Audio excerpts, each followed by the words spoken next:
মনে করেন ওর সাথে থাকার পর আমার প্রথম রাতেই মনে করেন আমি 1 সপ্তাহ হসপিটাল, আমার অবস্থা খারাপ। প্রথম যেদিন ওর সাথে এক ঘরে ছিলাম তখনই মনে করেন আমি 1 সপ্তাহ হসপিটাল।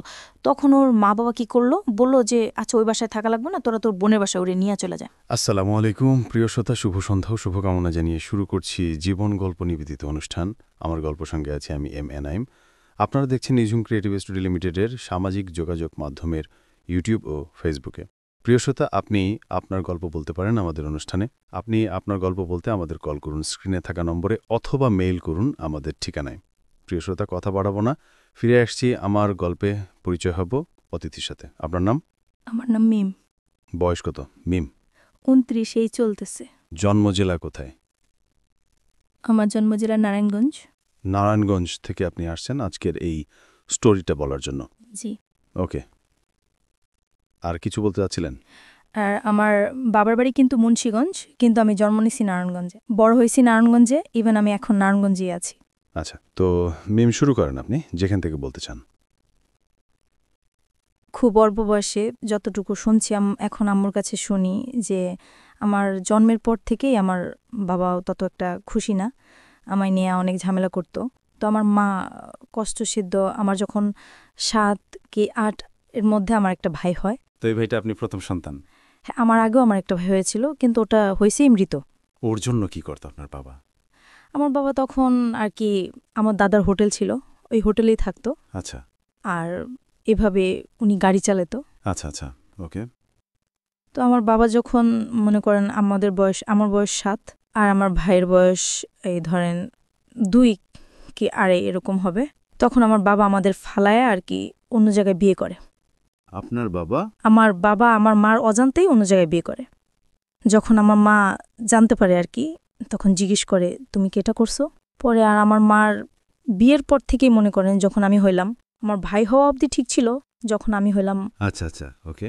এরপর থেকে আমার মারে মারধর। আচ্ছা, মারে তো অনেক মারধর করছে। এর পর এরকম করে সংসার চলতেছে আমার ভাইয়ের যখন 2 থেকে 2.5 বছর বয়স, আমার ধরেন 7 বছর বয়স, তখন আমার মা আর পারতেছিল না। এর মধ্যে আবার শুনছে যে বিয়ে করছে, তো আমার মা তো আর থাকার আর কোনো প্রশ্নই আসে না। আমার মা আমারে আর আমার ভাইরে নিয়ে কিছু না বলে নানু বাড়ি চলে আসে। এরপর আব্বু মনে করেন বিচার টিচার ডাকাইছে যে ও চলে যাবে কেন, ওরে বলো যে না যেতে। তো আমার মা বললো তুমি এরকম করছো, তুমি বিয়ে করছো, শাদি করছো, আমার তো এখন আর কোনো দরকার নেই। তারপর যাই হোক মা গেছিল, আমাদের নিয়ে গেছিল বাবার বাড়িতে। যাওয়ার পর মারে আবার অনেক মারধর করতো। আর মারধর করতো, যতবার মারধর করতো আমার ভাইটার অনেক আদর করতো, কিন্তু আমারে সামনে রেখে মারধর করতো। তো আমার ভাই যখন মনে করেন অনেক ছোট ছিল, তো আমার ভাইও তেমন একটা খানা দানা ঠিক মতো পাইতো, আর আমার তো দেখতেই পারতো না আমার বাবা। তো আমার মা এসব সহ্য করতে না পেরে আমার নানুর বাসায় চলে আসে। নানুর বাসায় চলে আসার পর ওই সময় আমার নানু অনেক গরিব ছিল, ওই ধানের মেলে কাজ করত। আমার 2টা মামা আছে আর 3টা খালামণি। তো আমার বড় খালামণি অনেক আর কি জুয়া খেলে, এরকম হাজবেন্ডের কাছে ওনার বিয়ে হয়েছিল। তো আমার ওই খালু জুয়া খেলতো প্রায় সময়। আমার খালা এই পাশেই থাকতো, বেশিরভাগ নানুর বাসায় থাকতো। আবার আমার মার কপালে এরকম হইল। আর মেয়াজু খালাও যদিও একটু আল্লাহ দিলে ভালো নামাজি কালামে ব্যক্তির কাছে বিয়ে হয়েছে, কিন্তু উনি বাবার বাড়ির কথা শুনতে পারতো না। তো উনি মোটামুটি শান্তিতেই ছিল। তা আমার মা ভাবতো যে আমার বড় বোনটা এভাবে কয়েকদিন পর পর বাবার বাসায় এইসব থাকে। আমার ভাই 2টা একটা মহিষ চাষ গেছে। আচ্ছা, আমার মহিষ চাষ গেছে আমার মার। আমার মা যেমন কিছু আমার বাবার সংসারে থাকতে টুকিটাকি যেগুলা রাখতো ওগুলা জমাইতো বাবারে না জানায়া। তো ওইভাবে জমাইতে জমাইতে যেমন অনেকগুলা টাকা করে মা আমারে দিছে। তো মামা ওদিক থেকেও গেছে, মামা নিজেও কিছু জোগাড় করে গেছে। তারপর মনে করেন মামা মহিষ চাষ, ছোট একটা খালা আছে, ছোট একটা মামা আছে, আর আমরা 2 ভাই বোন। এর মধ্যে বড় খালাও মনে করেন এই বাসায় থাকে, আমার মা ওই বাসায় থাকে। তারপর বড় খালার ঝামেলা শেষ করে বড় খালার বাসায় পাঠিয়ে দিছে।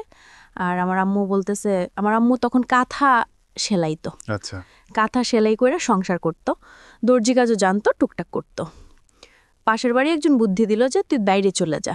আপনার মাকে বুদ্ধি দিল। তখন কি বাবার সঙ্গে থাকতেন না আলাদা হয়ে গেছে? না, তখন তো আমার মা আলাদাভাবে আইসা পড়ছে। আচ্ছা আচ্ছা, আপনারা কি মার সঙ্গে থাকতেন না বাবার সঙ্গে? না, কিভাবে থাকেন? এর মধ্যে আবার অনেক কিছু হয়েছে কি, যখন আমার মা আইসা পড়ে তখন 3 মাস পর আমারে আবার নিয়ে যাওয়া হয় আমার ভাইটার বাসায়। হ্যাঁ, আমার ভাইটা দুধের বাচ্চা, আমার ভাইটা আর নিতে পারে না। আচ্ছা।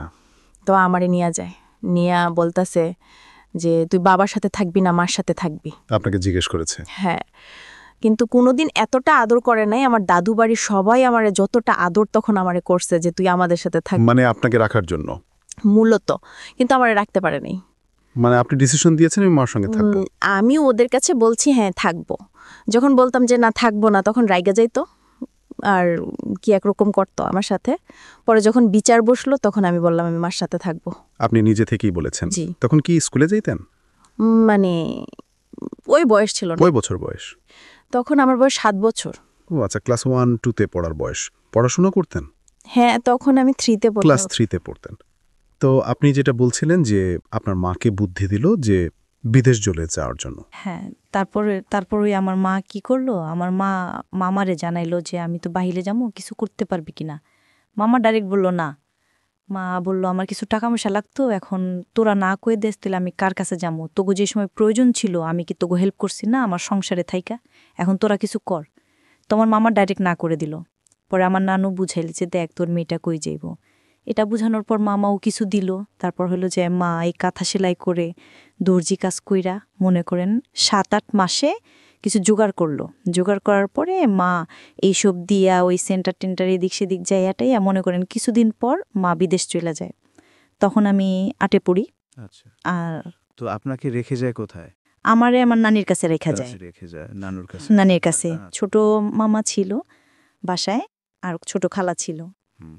তো আর আমার ভাইটারে আর আমারে আমার নানির কাছে রেখা যায়। আমার মা যাওয়ার 3 মাস পর আমার নানি মারা যায়। ওহো। আমার নানি মারা যাওয়ার পরে মনে করেন এখন তো আমার ছোট খালাটা সংসার হাল ধরলো। আমরাও খুব ছোট ছোট ছিলাম। তখন আমারে মাদ্রাসায় দিল, স্কুল থেকে আইনা মাদ্রাসায় দিল। তখন ক্লাস 5-এ পড়ি। 5-এর পর অবস্থায় মনে করেন এখন আমার সামনে পরীক্ষা, এর মধ্যে আমার নানু মারা গেছে। আবার বলতেছে আমার ছোট খালামণির বিয়ে ঠিক হয়েছিল, 40 দিন যাওয়ার আগে বিয়ে দিতে হইব, নয়তো 40 দিনের পরে 18 মাস যাওয়ার আগে বিয়ে দিতে হইব। এগুলো কি বলে? এগুলো আর কি আশেপাশের লোকজন বলে যে মরার 18 মাস, এগুলা বাছাবা করে আর কি ওনারা। তো এগুলা বলার পর কিছু করার নাই। নানি 40 দিন যাওয়ার পর 18 মাস যাওয়ার আগে আর কি 2 মাসের মধ্যে আমার খালামণিরও বিয়ে দিয়ে দেয়। তখন আমার কেবল 8 বছর, আমার ভাইটা 3 বছর। এরপর আমার নানু কি করব, কিছু তো করার নাই। তো বড় খালার এক বড় মেয়ে যেটা আছে ওরে আনে, ওর স্কুলে পড়তো, ওর তখন এইচএস দিছে, কলেজে ভর্তি হবে, এমন সময় ওরে আইনা পড়ে তো সংসারের হালটা ধরার পর মনে করেন কোনো মতে সংসারটা চলতেছে। তো হঠাৎ করে আমার ওই বোন মনে করেন কিছু হইলে আমাদের দোনো ভাই বোন, আমার ভাইটা যে বাচ্চা, আমার ভাইটা কিন্তু এখন শুকায় গেছে, কিন্তু ছোটবেলায় এত কিউট ছিল আমার ভাইটা, দেখলে যে না দেখবো ওই আদর করতে চাইবো, এরকম মোটা টোটা ছিল। আমার ওই ভাইটার দিকে তাকায় ওরা একবার মায়া হয় নাই, ও শুধু শুধু মারতো, কথা হইলেই মারতো। আর আমার তো কোনো কথাই নেই, ওরে আনা হয়েছে এই সংসারের কাজ করার জন্য। আমার মা বিদেশ, ওর জন্য এক্সট্রা খরচ দেয়। আমার মামারা বলে দেখ মুক্তি তোর যা লাগবো আমাদের বল, কিন্তু ওর দোনো ভাই বোনের যাতে কষ্ট না। তখন মনে করেন আমার বোনটার কিছু থেকে কিছু কইতো, যা তোর বাবার কাছে যা, বাবার কাছে পাঠাইতো। বাবা বলতো তুমি আমার কাছে আসছোস কেন, ডাইরেক্ট আমার কাছে আসার কি দরকার, মার কাছে থাকবি মার কাছে যা। মাও মাঝে মাঝে ফোনে বলতো তোর বাবার কাছে যাই দেখ কিছু বলে কিনা, ওখানে থাকতে পারোস কিনা, এরকম কিছু বলতো মা। তো আমার মা ক্লাস 8-এ পড়েন তো না? না, তখন 5-এ পড়ি, পরীক্ষার সামনে। আচ্ছা। তো এরকম করতে করতে আর কি সারাদিন কাজ করতাম, শুধু আমি ক্লাসটা করার টাইম দিত আমারে, আর বাকি সময় শুধু ঘরের কাজ করাতো। বাকি সময় ঘরের কাজ করতাম। এমনকি আমার নানা, এমন একটা সময় গেছে আমি বাচ্চা মানুষ, আমি যদি আমার নানার কাপড় কাচ্চা না দিতাম, আমার নানা পরিষ্কার জামা পরতে পারতো না। তখন আমি 5-এ পরীক্ষা দিমু, 8-9 বছর পড়ছি। এরপর মনে করেন আমি কোনো প্রাইভেট কোচিং টোচিং কিছু করতাম না। পরে পরীক্ষাটা দিলাম, এরকম করে পরীক্ষাটা দিলাম।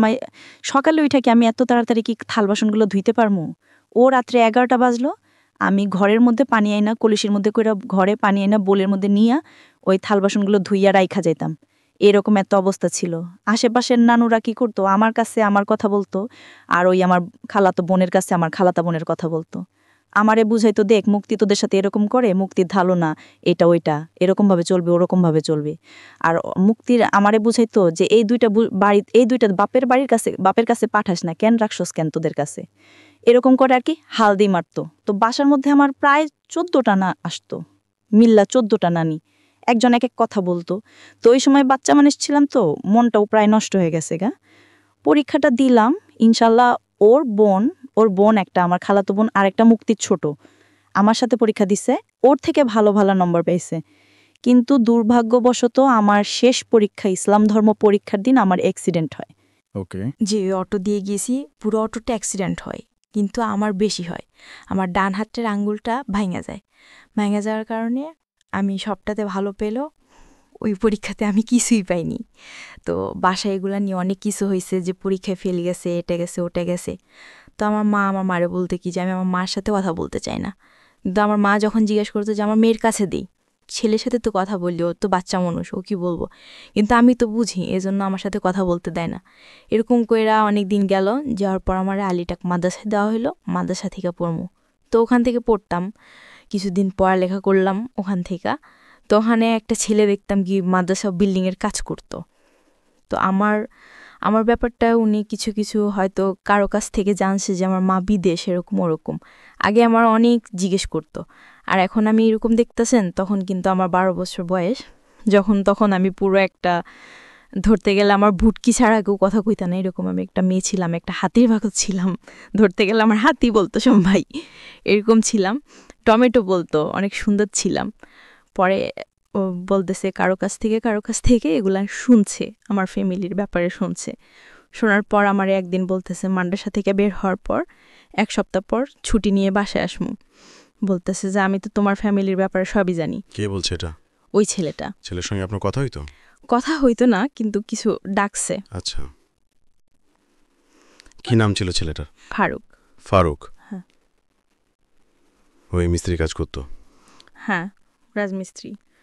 হ্যাঁ, পরে ও আমার ডাকার পর আমি যখন গেলাম, বললো যে আমি তো এরকম তোমার সম্বন্ধে সবই জানি। তো বললাম, তো আপনি জানেন আমার কি? আর আমার একটা স্বভাব ছিল কি, ছোটবেলায় যতই আমারে মারধর করুক আর যতই যা করুক, আমার একটা অনেক গুরুত্বপূর্ণ আমার কথা বলতেছে, কিন্তু আমি ঘোড়ার মতো ফালাইতেছি, মানে আমার কোনো জ্ঞান নাই ওদিকে না। তো উনি ওনার মতো বইলা গেছে, আমিও এসে বসছি। এরপর আমার মা পিতিশ থেকে ছুটিতে আসে। ছুটিতে আসার ঠিক একদিন আগে আমার মামা 5 লাখ টাকা পাঠাইছিল। তো আমার নানা ভাই কি করছে, ওগুলা ঘরে না রাইখা ওগুলো আমার খালা মনিগো বাসায় রাখছে। আচ্ছা। আর আমার খালাতো বোন যেটা আছে, ওটা বড় খালাদের ঘর তুলবো, এজন্য ওগো বাসায় গেছে। তো আমি যেমন পারছি তেমন, মনে করেন লবণ টমন বেশি দিয়া শাক রান্না করছি। তো আমার নানা কান্না করে আর বলে যে, মুক্তির আমি আনলাম, কিন্তু কোন সায় পাইলাম না। তুই ছোট হইলেও তুই আমার যে লবণ বেশি দিয়ে হলা ভাত মুখে তুলা দিতাছস, এটা আমার কাছে অনেক।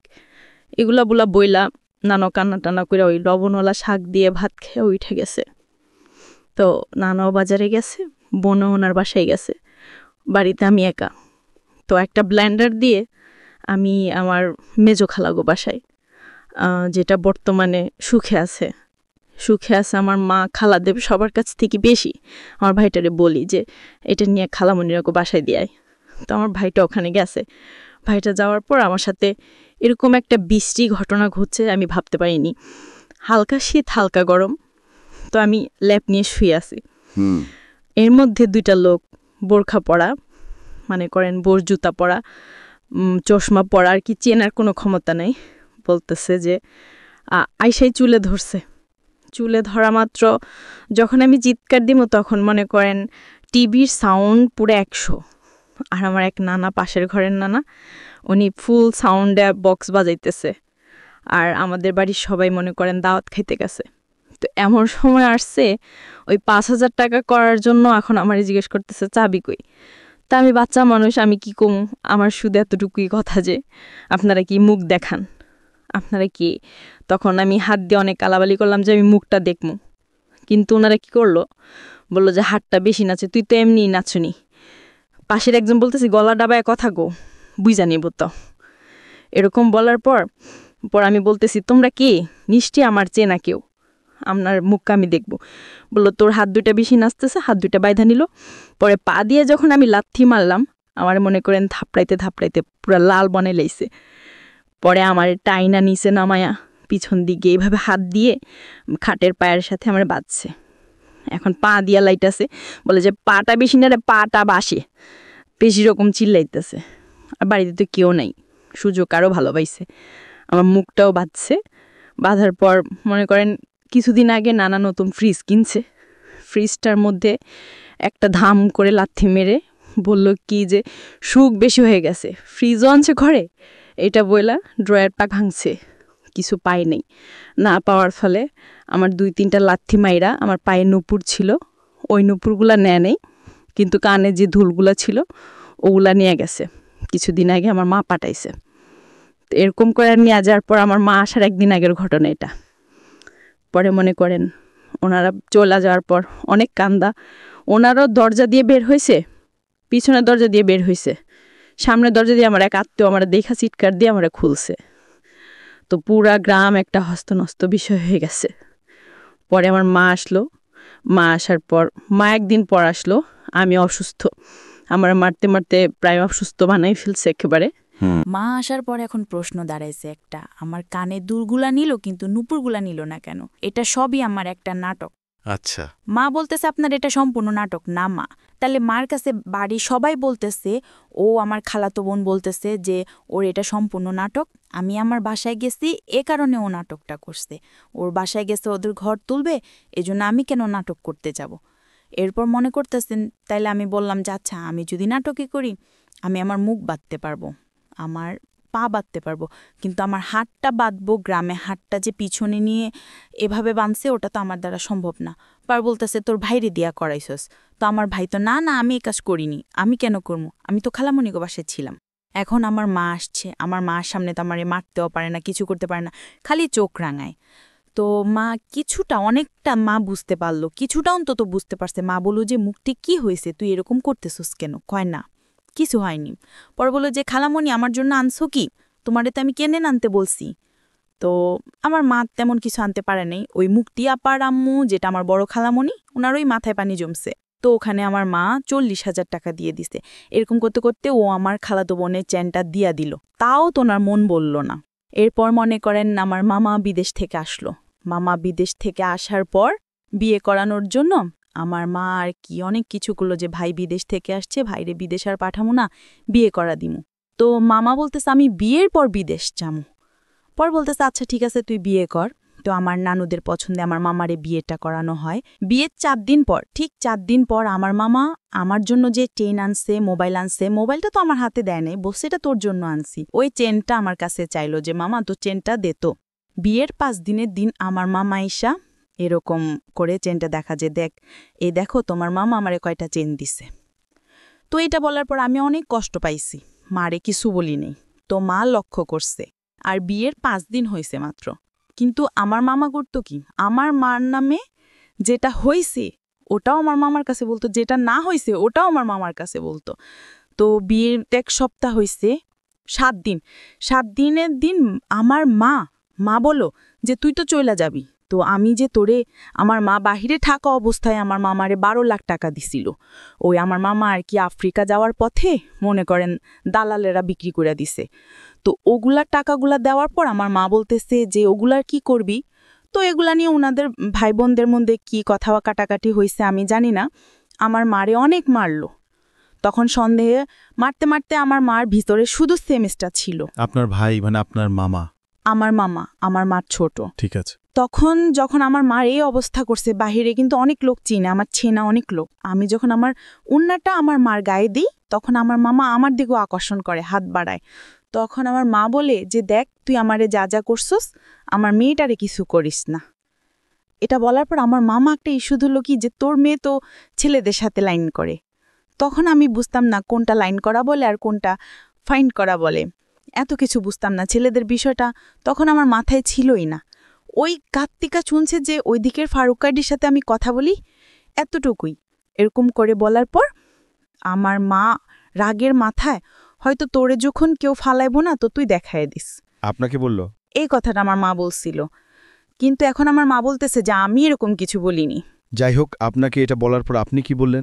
পরে আমার মন একটা জিদ কাজ করতেছিল যে আমার মা আমার এটা বলছে, আমার মামা আমার মারে মারলো, কেন মারলো, এই জেদটাই কাজ করতেছিল। তো একদিন ওই ফারুক আইডি থেকে জানি নাম্বার নিয়ে আমার মার মোবাইলে ফোন দিল। ফোন দেওয়ার পরে ফোনটা আমি রিসিভ করলাম। বলে কি করতেছো? আমি চকলেট খাইতেছি। ওর কথা উড়া উড়া চকলেট খাইতেছি। পরে বলতেছে যে তুমি তো মাদ্রাসায় আসো না, কি ব্যাপার? পরে আমি বলি যে আসি না ওটা আমার ব্যাপার। পরে যখন আমার মা চিলাচিলি করতেছে, মা কানাকাটি করতেছে, এটা দেখা বলতেছে যে কয় আসো চল আমরা একদিন ঘুরতে যাই। তা আমি তোর লোকে কই ঘুরতে যাবো? তুই কি আমারে বিয়ে করবি? যে তোর সাথে ঘুরতে যাবো? উনি কি তুই করে বলতেন ঘটনার পরে? তুই করে বলতেন? না, ওরে আমি তুই করে বলতাম। আচ্ছা। তারপর পরে বলতেছে হ্যাঁ তোমায় আমি বিয়ে করবো। তো আমি বললাম আচ্ছা ঠিক আছে রাখ, এতটুকুই। তো ও এই কথাটারে মনের ভিতর গাইথা নিছে যে তুই কি আমারে বিয়ে করবি। তো আমি কিন্তু এত কিছু মনে করিনি।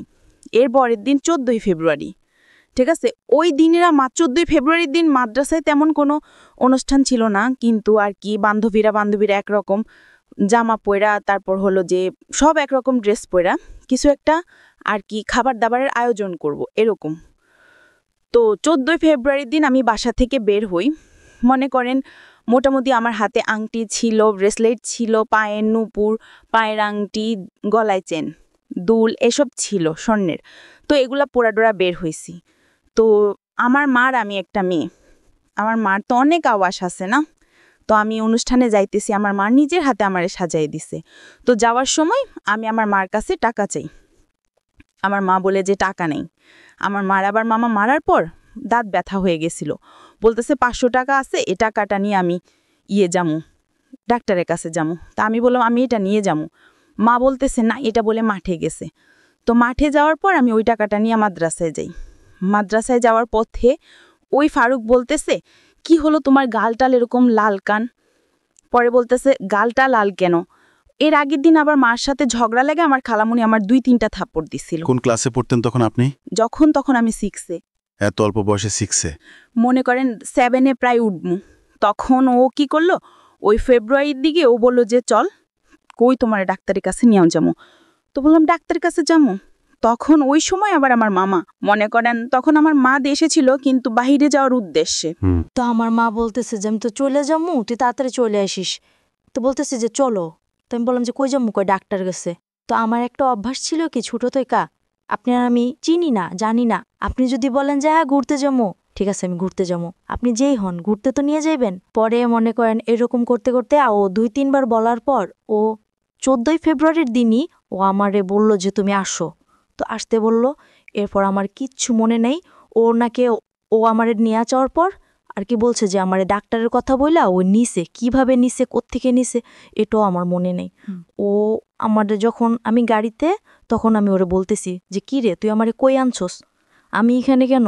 তোর গাড়ির মধ্যে আমি অনেক বড় একটা চিল্লি আর কি মানুষ জড়ো করে নিছি। তখন আমি কক্সবাজারের ওই দিকে আমারে নিয়ে চলে গেছে, কক্সবাজার, কিন্তু আমার হুঁশ নাই। ডাক্তারের কথা বলি আপনাকে কক্সবাজার নিয়ে যাচ্ছে। কিন্তু আমি যে গাড়িতে উঠছি এটাই তো আমার মনে নাই। কিছু একটা খাইয়েছে আপনাকে? কি করছে তাও আমি জানি না। পরে মনে করেন আমার যখন আমার সজ্ঞান আসে যে আমি ওর সাথে এতদূর কেনবার রাত্রে হয়ে যেতেছে, আমার মা তো টেনশন করব। তখন কিন্তু আমার হাতে একটা ফোন ছিল, কেউ জানতো না, আমার মাও জানতো না। তখন আমি FM শুনতাম, ওই ফোনটাই কেউ জানতো না আমার কাছে যে আছে, এমনকি আমার মাও জানতো না। পরে ওই ফোনটা দিয়ে আমি গেমস খেলতাম। সিম টিম কিছু ছিল না। তো সিম টিম কিছু ছিল না, একটা মার সিম ছিল। মার সিম থাকাতে যে আমি মার থেকে নিছি যে মা এই সিমটা আমার দরকার, কারণ সিম ছাড়া আমি FM শুনতে পারতেছি না। তো ফোনে এত কিছু বুঝি না, ওই FMটাই শুনি আর করি, গেমস খেলি। এরপর ওই মোবাইলটা ছিল আমার সাথে। পরে বলতেছে তোমার সাথে মোবাইল আছে, মোবাইলটা দাও। মনে করেন জোরাজুরি করে এক পর্যায়ে আমার থেকে ওই মোবাইলটাও নিয়ে নেয়।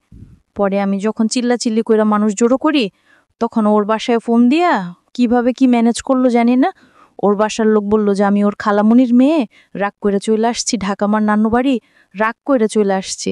এখন উনি আমার মা বলতেছে, ওর খালামুনি বলতেছে যে ওর খালামুনি আমার মা, ওর মা এখন বলতেছে যে আমারে যাইতে দিত, আমি একটু পাগলা টাইপের, আমার কিছু মনে থাকে না। তো আমারে জিজ্ঞেস করতেছে তোমার বাড়ি কই। তখন আমি এইটাও বলতে পারতেছি না যে আমার বাড়ি কই। মানে কোথা থেকে নিয়ে গেছে আপনাকে? এটা তখন কক্সবাজার। কক্সবাজার? কার বাসায়? গাড়িতেই। গাড়ির মধ্যে? হ্যাঁ, গাড়ির মধ্যে আমি চিল্লাচিল্লি শুরু করছি, আমার কুইনিয়ালি। আচ্ছা। পরে গাড়ির লোকজনকে বলতেছে, পরে এক পর্যায়ে ওর গাড়ির লোকগুলা ছাইরা দেওয়ার পর চোখ উড়িয়া ওর খালাতো ভাই রুবেল ওর বাসায় নিয়া মনে করেন আমার 2 ঘন্টাও রাখতে পারে না। আমার পাগলামি দেখে গিয়ে আমি বাসায় যাবো, আমি বাসায় ফোন করবো। তখন তো আপনি জানতেন না যে আপনি কই যাচ্ছেন? হ্যাঁ, তখন ওইটা কোন জায়গায় এটাও জানতাম না, কিন্তু ওরা কি বলতেছে আমি কিচ্ছু বুঝতেছি না। আমি খালি হা করে তাকাই থাকতাম। তো এক পর্যায়ে ওর মামাতো ভাই আর মামাতো ভাইয়ের বউ আমারে বুঝাইলো, দেখো সামনে ওই পুলিশ ক্যাম্প দেখছো, যদি এখন তুমি এমন করো তাইলে মনে করো বলবে যে তুমি কোত্থেকে আইসো না আইসো, তোমার এই দিক থেকে ধুইরা নিয়ে যাইয়া ওই দিকে অনেক মারপিট করো। ও আমারে কি করলো, এইসব বুঝাই টুজাইয়া বলল যে চল আমরা বিয়ে করবো। তো আমি বললাম বিয়ে কই, কারণ আমি এসব বুঝি না, আমি বাসায় যাবো। আচ্ছা ঠিক আছে, তাহলে তুমি এক জায়গায় চলো, ওই জায়গা থেকে কাজ শেষ হইলে তুমি তোমার বাসায় যাইবা, আমি নিজে নিয়ে দিয়ে আসুম। তো এদিক দিয়ে মনে করেন আমার বাড়ির সবাই হয়রান, আমার মা বিদেশ যাওয়া বাদ, আমার মেয়ে কই।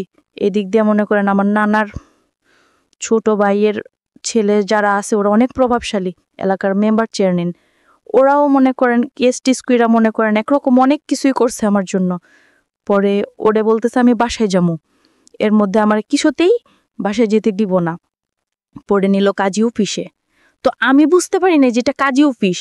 ও একটা লোক আসলো, ওর মা, ওর বাবা, ওর মামা, ওর আর 2 জন আত্মীয় ওখানে সবাই উপস্থিত ছিল। তো আমার যে সময় বিয়ে হয় তখন কিন্তু আমি হাফ প্যান্ট পইরা, মানে ওই রকম অবস্থায় বিয়ে করে আপনাকে জোর করে আপনাকে? আমি ওর খালাতো বোনের সাথে খেলি, ওখান থেকে ডাক দিয়ে আমারে মনে করেন ও আমারে বিয়ে করে। কিন্তু আমি বুঝতে পারি না ওরা কি বলতেছে, এটা তো আমি বুঝি না। তো সবাই মিলাদ পড়তেছে, আমিও মনে করেন মোনাজাত ধরা, মিলাদ পড়তেছে, আমারে মোনাজাত ধরতে করলো, আমি মোনাজাতও ধরলাম।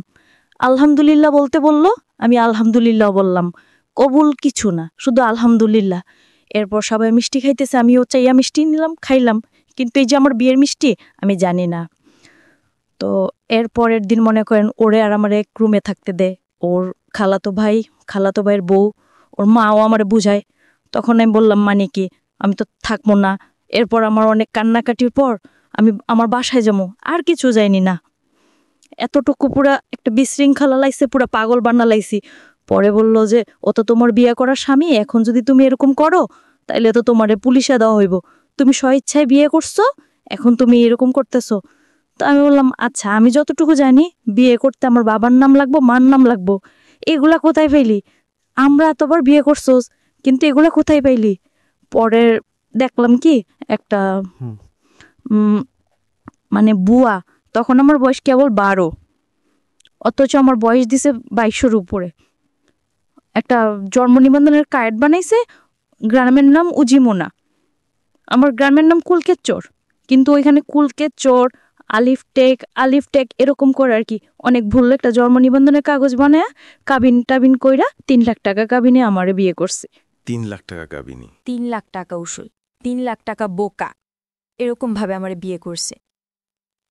বিয়ে করার পর আমি বললাম এইসব তো আমি মানি না। পরে আমারে মনে করেন অনেক বুঝা বলল যে কি করবা। তারপর বললো আচ্ছা তুমি ওর সাথে থাকো আপু, থাকার পর কয়েকদিন পর তোমরা আবার তোমার বাসায় চলে যাবা। আচ্ছা ঠিক আছে, ওর সাথে থাকলাম। মনে করেন ওর সাথে থাকার পর আমার প্রথম রাতে মনে করেন আমি 1 সপ্তাহ হসপিটাল, আমার অবস্থা খারাপ। প্রথম যেদিন ওর সাথে এক ঘরে ছিলাম তখনই মনে করেন আমি 1 সপ্তাহ হসপিটাল। তখন ওর মা বাবা কি করলো, বললো যে আচ্ছা ওই বাসা থাকা লাগবে না, তোর বোনের বাসা ওরে নিয়ে চলে যা। তো আমার ননাসে বাসাথা পাহাড় অঞ্চলে ছিল, ওখানে ছিলাম। থাকার পর ওখানেও কয়েকদিন থাকার পর আমার শ্বশুর বলল ঠিক আছে এবার আমি গ্রামের কিছু মানুষ জানায়া বোরে ঘরে তুলে নিয়ে আসি। তো এগুলা করার পর গ্রামের কেউ মানে না যে ও না জানায় বিয়ে করছে, বউ ঘরে তুলতে পারবো না, এইটা ওইটা। তো আমার শ্বশুরও কেউ ওরে না জানায় আমারে ঘরে তুলে, কেউ জানে না। পরে এক পর্যায়ে যখন আমারে ঘরে তোলার পরে আর এখন আমার শাশুড়িও মানতে পারে না। আমার ননদ যেটা, আমার 7টা ননাস, 5টা ননাস, 2টা ননদ, একটা ভাসুর। তো এরপর মনে করেন ওরা আমারে মানে না। যখন ওরা কেউ না মানে তখন আমার শ্বশুরা ও আমার অনেক সাপোর্ট করে। তো আমার বিয়ের 19 দিনের দিন ও আমারে ফোন করতে দিছে আমার বাসায়। যখন আমি ফোন করছি তখন তো আমি দুনিয়া পাইলেছি, এই বুঝে আমারে নিয়ে যাবো গা। তো আমি ফোন করার পর যেই ঠিকানা দেই ওই ঠিকানা দেওয়ার পরে মনে করেন ওরা আমার ওই জায়গা থেকে আবার অন্য জায়গায় সরায় নেয়। ওর অন্য জায়গার ঠিকানা দিলেও আবার ওই জায়গা থেকে আবার আরেক জায়গায় সরায় নেয়, এই অবস্থা। তো আমার বাড়ির লোক ওই চট্টগ্রাম পুরা ভাইজা খাইছে আমার জন্য, কিন্তু ও কিছু আমার খুঁজা পায় নাই। পরে এক পর্যায়ে আমার বাড়ির লোক বলতেছে, তুই তো মিথ্যা কথা বলস, তুই তো মিথ্যা বলছস, তুই চট্টগ্রাম নাই, তুই অন্য জায়গায় আসস। পরে আমার ভাই লোকরাও আর বুঝাইতে পারলাম না, সবাই এক পর্যায়ে আমার গ্রাম, এমনকি আমার মাও জানে যে আমি প্রেম করে লাইন করে চলে গেছি। ওই যে ঝগড়া হয়েছে, মামা এই কথা বলছে, মামার কথা ধরে আমি প্রেম করছি, প্রেম করে চলে গেছি। সবাই যখন জানে আমি প্রেম করে চলে গেছি, সবাই আমার এই কথাটা বলে। তো মাইনা নিলাম, আচ্ছা যাও, আমি প্রেম করেই বিয়ে করছি, এখন কি করবো বলো। পরে এর মধ্যে জানি যে বুঝতে পারলাম আর কি, আমার শরীরটা বেশি একটা ভালো না, কিছু খায় পেটে লাগতে পারি না, আর মাথাও ঠিকমতো উঠাইতে পারি না। তো পরে শুনলাম যে আমি প্রেগনেন্ট। তখন তো মনে করেন আমার উপর আসমান জমিন কিভাবে ভাঙা পড়ে, এরকম একটা অবস্থা। এরপর ওরে বললাম, ওরে বলার পর ওর মা আর ওদের বাসায় নিয়ে চালের বস্তার উপরে ফেলায়া, মানে মায়েরে এই বাচ্চা নষ্টই করতে হইব, নষ্ট করতে হবে, মানে নষ্ট করতে হইব। এরপর আমার এক বান্ধবী বলল, ওর সাথে আমি ফোনে যোগাযোগ করলাম। কত বয়স ছিল তখন বাচ্চাটার? তখন আমার বয়স ছিল, বাচ্চাটার বয়স 2 মাস। তারপর মনে করে আমার বান্ধবী বলল যে বাচ্চাটা নষ্ট করিস না, সব কিছুর দায় দিতে পারবি আল্লাহর কাছে। ফারুক তখন কি করত? তখন ও হোটেল চালাইতো। মিন টাইম কি আপনার বাড়ির সঙ্গে যোগাযোগ হয়েছে, কথাবার্তা হয়েছে? হ্যাঁ, হয়েছে। মেনে নিয়েছে বাড়ি থেকে? আমার বাড়ি থেকে তোকে তোকে মাইনে নেয়। আমার বাড়িতে আর কোনো কোন ক্লাসে পড়তেন তখন আপনি? তখন আমি ক্লাস 7-এ। ওকে। ফারুকের সাথে আপনার বয়সের পার্থক্য কত ছিল? ওর আমার তখন 12 থেকে 13, ওর তখন 20 এরকম হবে। বাচ্চা নষ্ট করার প্রসঙ্গে আসলো তারপর অনেক মারধর করলো। তখন আমার বান্ধবীর কথা শুনে আমি বাচ্চাটা নষ্ট করলাম না। তা বাচ্চাটা নষ্ট করলাম না ঠিকই, কিন্তু বাচ্চাটা নিলে যে আমার কি হইব ওটা তো মাথায় আসে নেই। শুধু যে বলছে যে এটা আল্লাহর কাছে দায় দিতে পারবি না, এটা বলার পর আমি নষ্ট করলাম না। আমার মারে ফোন দিয়ে বললাম, মা আমার এসে নিয়ে যাও। তখন যখন আমি বাচ্চা নষ্ট করতে না চাইলাম, তখন বলতেছে ওরা, আচ্ছা ঠিক আছে, আপনাদের মেয়ে আপনারা এসে নিয়ে যান। এটা বলার পর আমার মা আর আমার আপন মামা যারা, তারা এখন কি করছে, ওই যে বললো যে আমি প্রেম করে ভাইগে এসে বসছি, এজন্য আমার মারে ঘর থেকে মায়েরা তারাই দিছে, আবার মারছে। আমি চলে যাওয়ার পর আবার মারছে। মায়ের আমার মারে ঘর থেকে বের করে দিছে। তো বাড়ির পাশে আমার এক চাচাতো নানা ছিল, আমার নানার ফুপাতো ভাই আর কি। তো ওই নানা আমার মারে জায়গা দেয়, জায়গা দেওয়ার পর ওনাদের ঘরে আমার মা থাইকা। এর মধ্যে আমার মা কি করলো, 4 লাখ টাকা দিয়ে একটা জায়গা কিনলো। আচ্ছা আচ্ছা। তো জায়গাটা কিনছে ওই আমারই মামার লাগে মেম্বার, ওনার থেকে জায়গাটা কিনছে। কেনার পর আমার মা ওইদিকে ঘর দুয়ার তোলার ব্যবস্থা করতেছে। এর মধ্যে আমার আব্বু আবার আস্তে আস্তে আসার চেষ্টা করতেছে। পর মনে করেন আমার আব্বু প্রায়ই বলতেছে যে মেয়ে চলে গেছে, আমি আসি, এটা ওইটা। তো আমার মা বলতেছে না, লাগবে না। আর মা যখন এটা বললো তখন বলে, আচ্ছা ঠিক আছে, তোমার দরকার না পড়লে নাই, তুমি আইসো। পরে আমার মামা আর মনে করেন মারে মারধর করে বাইরে করে দেওয়ার পরে মা ওই মামাদের নানাদের বাসায় উঠা জায়গা কিনলো, ঘর দুয়ার তুলতেছে। ঘর যখন উঠাবে, এখনো ঘরের কিছুই করে নাই, শুধু চালটা দিছে। ওই সময় আমি ফোন দিয়ে বলতেছি আমার এসে নিয়ে যাও। তখন আমারে নিয়ে আসছে। নিয়ে আসার পর বলতেছে যে ওখানে যাইয়া আমার শ্বশুর শাশুড়ি বলল যে আমার মেয়েরে যে স্বর্ণ গয়নাগুলো পরানো ছিল ওগুলা কই। তা ওগুলা তো সম্ভবত আমার শাশুড়ি নিছে। তো আমার শাশুড়ি নিছে, আমি বললাম যে আমার শাশুড়ির কাছে। তো আমার শাশুড়ি বললাম, কই, আমার কাছে এগুলো কিছুই দেয় নেই। মা আমারে নিয়ে আইসা, পরে মা নিয়ে আইসা ওই রাতে আমারে বলতেছে, যখন বুঝতে পারলো যে আমার কিছু একটা অন্যরকম, তখন বললো তুই বাচ্চাটা নষ্ট করে ফেল। বললাম যে আমার বাবু হইব, তুমি জানলা কি করে? আমি বুঝতে পারি আমি তোর মা, তোর থেকে আমি হই নেই, আমার থেকে তুই হইছস। পরে মাও বলল এই কথা। মা এই কথা বলার পর আমি ফারুকরে কল দিলাম। কল দিয়া এক রাতে বললাম, এখন এসে আমারে নিয়ে যান, আমি ভাড়া বাসায় থাকবো, কিন্তু আমি বাচ্চাটা নষ্ট করবো না। বিয়ে তো মানুষের বারবার হয় না। তো আমার বিয়ে যখন হয়েই গেছে, আর সবাই জানে যে আমি প্রেম করে বিয়ে করছি, ভাইগা যেয়ে বিয়ে করছি, তো সবাই যেটা জানে জানুক, কিন্তু আমি বাচ্চাটা নষ্ট করবো না। আপনি আমারে বিয়ে করছেন, এটা আপনার বাচ্চা, আপনি এসে আমারে নিয়ে যান। ডিটারমিন্ড ছিলেন একদম। তো তখন আমার বয়স অল্প ছিল। আমার মা কি করলো, যেদিন ফারুক আসলো এর পরের দিনে কিন্তু ফারুক চট্টগ্রাম থেকে রওনা দিচ্ছে। আসার পর আমারে নিতে আসছে ওর এক বন্ধুরে নিয়ে। নিতে আসার পর মা কি করলো, কিছু আয়োজন কইরা ওরেও খাওয়াইলো। বললো যে তুমি চইলা যাও, আমার মেয়ে তো দিব না। তখন আমি বললাম যে আমিও চইলা যাবো। তখন মা কি করলো, বাচ্চাটা নষ্ট করার জন্য আমারে পিল খাওয়াইলো। আমারে গরম পানি করে খাওয়াইতেছে অনেক জোড়াজুড়ি কইরা। তা আমি গরম পানি খাইনি। তারপর যখন এক পর্যায়ে আমার সাথে দোস্তাদোস্তি করতেছে, পরে বললাম আচ্ছা খাবো, কিন্তু আমার ঠান্ডা পানি দিয়ে খাও। কিন্তু তখন আমি জানতাম না গরম পানি দিয়ে খাইলে কি হয়, ঠান্ডা পানি দিয়ে খাইলে কি হয়। আমি গরম পানি খাবো না, তো আমরা ঠান্ডা পানি দিয়ে খাওয়াও। ঠান্ডা পানিটা খাওয়াইলে কিছু হইলো না। তো ওই রাতটা থেকে পরের রাত্রে আমরা আবার বাসে উঠলাম শ্বশুর বাড়িতে যাবো। যাই হোক শ্বশুর বাড়িতেই থাক। তো গেলাম, যাওয়ার পর ওখানে মনে করেন 3-4 মাস ভালোই কাটলো, কিন্তু আমার শ্বশুর বাড়িতে আমি সুদক্ষী সংসারের হাল ধরেন সবটাই ধরছি। সারাক্ষণ গরুর গোয়ালে পড়াছি, 4-5টা গরু পালতেছি, মুরগি তো মনে করেন খোয়ার ভর্তি মুরগি, হাঁস, গরু, ছাগল সবকিছু করতেছি। তার মধ্যে করলো কি, আমি বললাম যে আমি পড়মু, আমি পড়ালেখা করতে চাই। এই কথাটা আজ পর্যন্ত কেউ জানে না। এই যে আজকে আমি বললাম, আমার মা হয়তো শুনতেছে, আমার মাও জানে না। ও আমার স্কুলেও ভর্তি করাইছে, ঠিক আছে, ওর বোনের সাথে আমার স্কুলে ভর্তি করাইছে। তো স্কুলে ভর্তি করানোর পর ওখানে আমি ঠিকমতো ক্লাস করতে যাইতে পারতাম না, যেহেতু আমার বাড়িতে সংসারে কাজ করা লাগতো। তারপর আমি রান্নাবান্না করতাম, রান্নাবান্না করে গরুর কাজ করতাম, যাবতীয় যা কাজ কইরাও যদি সময় পাইতাম তাইলে আমি ক্লাস করতে যাইতে পারতাম। তো এই সুখটা আমার কপালে বেশি দিন সয় নাই। মনে করেন কিছুদিন পর এই কাজ নিয়ে একটা ঝগড়া হইলো আমার ননদের মধ্যে। আর আমার ননদ অনেক ছেলেদের সাথে মনে করেন ফোনে কথা বলতো, আবার ফেসবুক টেসবুক এসব চালাইতো। তো তোর ছেলেদের সাথে ওর অনেক ঘনিষ্ঠতা ছিল। পরে ও দোষ করতো, কিন্তু দোষগুলো আমার উপরে চাপাই দিত। আমার হাতে মোবাইল দিছিল তখন, ফারুক আমার হাতে একটা মোবাইল দিছে, ও বাইরে থাকলে আমার ফোন টোন দিত। তো কিন্তু আমি মোবাইলে কিছু বুঝতাম না। তো আমি বললাম কি যে তুমি যে আমার দোষটা পাও, তুমি পাইছো কি? যখন আমি একটু কড়াভাবে আমার ননদের আমি ধরলাম, তখন আমার ননদ আমারে মারলো। ননদা শাশুড়ি মিলা দুজনেই মারলো। এদিক দিয়ে আমি কিছু খাইতে লইতে পারি না, শুকায়া কাঠ হয়ে যেতেছে। আমার তখন 5-6 মাস হয়ে গেছে, বাবু হইব, কাছে আইছে, ডেড। এর মধ্যে ওরা আমারে মারধর করে, আর কিছু সহ্য করতে পারতেছিলাম না। পরের মধ্যে আমার ফুফাতো বোন যেটা আছে, এটা আমার জামাইয়ের সাথে মনে করেন যোগাযোগ করা শুরু করলো। আমার ফুফাতো বোন, আমার বাবার সাথে আমাদের কোনো পরিচয় নেই, কিন্তু আমার ফুফাতো বোন যোগাযোগ করে। পরে কি করলাম, মারে বললাম মা আমি বাসায় চলে যাবো। পরে ফারুক এসে আমার যে সময় আমার 4 মাস শেষ 5 মাসে পড়বো, এমন সময় ফারুকে আবার আমারে আমার বাসায় দিয়া যায়। এই দিয়া যাওয়া আর কোনো খবর পাত্তা কিচ্ছু নাই। আমার বাবু হওয়া অবধি আমি আমার বাবু হার 3 মাস পর শ্বশুরবাড়ি গেছি। এ অবধি না 2 টাকা খরচ, না আমার কেউ দেখতে আসা, না কোনো কিছু। মা তো মনে করেন আমার একটার পর একটা ফোঁটা দিয়েই যাতেছে। সবাই দেই প্রেম করে বিয়ে করছোস, এখন কি এরকম হেলা করব? তো প্রেম করে বিয়ে করছি না কি করে বিয়ে করছি ওটা তো তোমরা গইলা বিশ্বাস করতেছো না। তো যা কর্ণের মতো কয়া যায় আমি আমার মতো শুনি।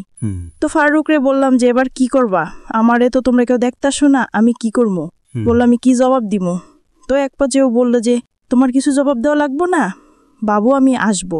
তো হঠাৎ করে একদিন বলল আসবো, ঠিক আছে। ও আসলো, ও যেদিন আসলো তখন ওই দিনই আমার বাবু হইব। তো ওই দিন আমার ডেলিভারি হলো। ডেলিভারি হওয়ার পর ও আমার মার হাতে, আমার ডেলিভারি হওয়ার সময় প্রায় খরচ গেছিল 12-13 হাজার টাকা, কিন্তু ও আমার মার হাতে খরচ দিল মাত্র 2,000 টাকা। দেওয়ার পরে বলতেছে যে আমি এবার আমার বাসায় যাওয়া লাগবো, শুধু মেয়েটার মুখ দেখবার দেখা। বাসায় আনার পরও মেয়েটার মুখ দেখাও বলে এবার আমার বাসায় যাওয়া লাগবো। তো ঠিক আছে, ও বাসায় গেল।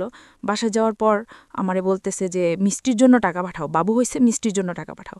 তো মা বলতেছে তাহলে তুমি যখন মিষ্টির জন্য টাকা যাইতে পারো, তাহলে না তোমাকেও ওদিকে গিয়ে মিষ্টির জন্য টাকা পাঠাই, তো ওগুলা দাও। মা বললো যে ওগুলা দাও, বলে না আপনি পাঠান। তারপর মা বলতেছে তুমি যেগুলো দিয়ে পাঠাইবা বিকাশে পাঠানোর দরকার নেই, তুমি ওগুলো দিয়ে ওদিকে দিয়ে দাও, আর তুমি যেগুলো দিতে ওগুলো আমি আমার এদিক থেকে ওগুলো দিয়ে মিটমাট করে দিই। ওগুলো করার পর মার মধ্যে ওর মধ্যে অনেক কথা কাটাকাটি হয়েছে। আমার বাবুর যখন 3 মাস বয়স পরে ও আসলো, 2 কেজি মিষ্টি নিয়ে ওর বাবারে নিয়ে আসছে, অথচ আমার বাড়ি থেকে ওরে 20 কেজি মিষ্টির দাম পাঠানো হয়েছে। বড় ওর বাবারে নিয়ে 2 কেজি মিষ্টি নিয়ে আসছে। ভালো কথা, আমার মা যা আপ্যায়ন করার লাগে করছে, করার পর আমার বাবুরে ওদের কাছে দিয়ে দিছে। যা লাগে মনে করেন দোলনা থেকে শুরু করে আমার বাবুর যা লাগে, আমার যা লাগে সামনে দিয়েছে। হ্যাঁ, মন লাগছিল বাচ্চা তো আমি আর কি, আমার যে বাবু হয়েছে, আমার বাবু কিন্তু আমার আপনার বয়স কত ছিল এই সময়টা? তখন আমার বয়স 14। বুঝতেন মা তো সার্বজনীন, মায়ের আবেদন তো সার্বজনীন, সেটা যে বয়সী হোক না কেন। এতটা বুঝতাম না, কারণ আমি জানতাম এটা একটা বাবু, কিন্তু এটা যে আমার মেয়ে, আমার বাবু, এটা যে আমার একটা অংশ, ওগুলো এত কিছু না। তোতে বাবুটা হাত পা নাড়া, আমার সাথে খেলে, বাস এতটুকুই, আর কিচ্ছু না। আর এর মধ্যে আমার সমস্যার কারণে আমি আমার মেয়ের বুকের দুধটুকু খাওয়াতে পারিনি।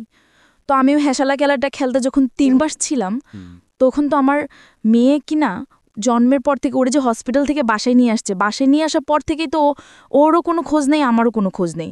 ও ঘুমাইতেছে আমার মার কাছে, আমি কার দিকে ঘুমাইতেছি, এটা যে আমার মেয়ে কোনো দেখশন নেই, বুঝতামই না। তো 3 মাস তো এভাবে এসালা কাটা দিলাম। ওখানে যায় যে আমার জন্য কি অপেক্ষা করতেছে ওটা তো আমার এত কিছু মাথায় ছিল না। বললাম হ্যাঁ শ্বশুরবাড়ি যাবো, মেয়ে হ্যাঁ শ্বশুরবাড়ি যাবো। তো গেলাম, আমার মা একেবারে ষষ্ঠ অবধি আমার দিয়ে দিচ্ছে যা লাগবো আমার জন্য, ট্যাং আমার মেয়ের জন্য, ও স্যালালাক্স 7 মাস অবধি যা খাবার লাগবো আমার মেয়ের সব খাবার আমার মা, দুধের ডিবি টিবি যা লাগে সব কিনা দিছে। ওই বাড়িতে যখন পাটা রাখা মাত্র আমার শাশুড়ি কি করলো, কি আনছে পরে যা নিছে আর কি, শুধু দোলনাটা ঘরের মধ্যে ঝুলাই দিছে, এবিনি আর একটা সুতো আমি চোখে দেখিনি। আমার মা 22,000 টাকা খরচ করে আমার মার গলার চেন বিক্রি করে আমার এত সব কিছু কিনাটা দিল, কিন্তু আমার মার চেন বিক্রি করার মূল্য রইল কি? আমি তো কিছুই পাইলাম না। যা শুধু দোলনাটা ঝুলাই দিছে মাঝ ওটা। পরে আমার মেয়েটারে আমি তবু অনেক চেষ্টা করছি, একটু মা বলছে যে বুকে দুধ খাওয়ানো সুতা দিয়ে তুই একটু রেস্ট নিতে পারবি, আরামে থাকতে পারবি।